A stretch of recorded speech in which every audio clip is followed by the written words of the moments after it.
Hey everyone, welcome back to the channel. Today, we're diving into a super practical tutorial, how to send Tether USDT from Kucoin to Binance in 2025. Whether you're a crypto newbie or a seasoned trader, this step-by-step guide will help you move your funds safely and efficiently.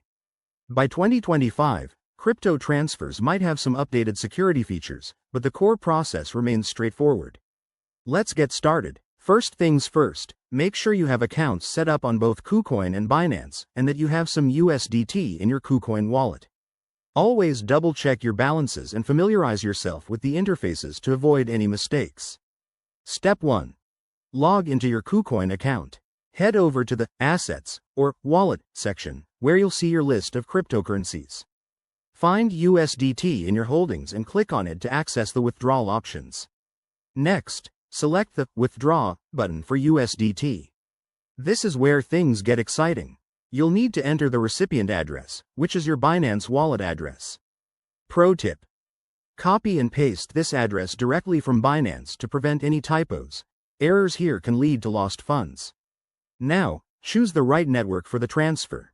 In 2025, USDT on Kucoin might default to options like TRC20 or ERC20. So match it with what's supported on Binance, usually TRC20 for faster, cheaper transfers. Enter the amount you want to send, making sure to leave room for network fees. Review all the details carefully, amount, address, and network, then hit Confirm.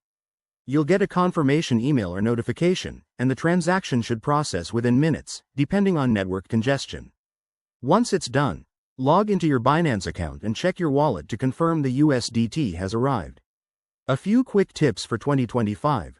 Always enable two-factor authentication on both platforms for extra security. Keep an eye on gas fees which might fluctuate, and never share your private keys.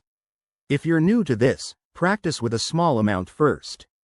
There you have it. Sending USDT from Kucoin to Binance is that simple. If you found this helpful, give it a thumbs up. Subscribe for more crypto tips, and drop your questions in the comments. Stay safe out there in the crypto world, and I'll see you in the next video. Thanks for watching.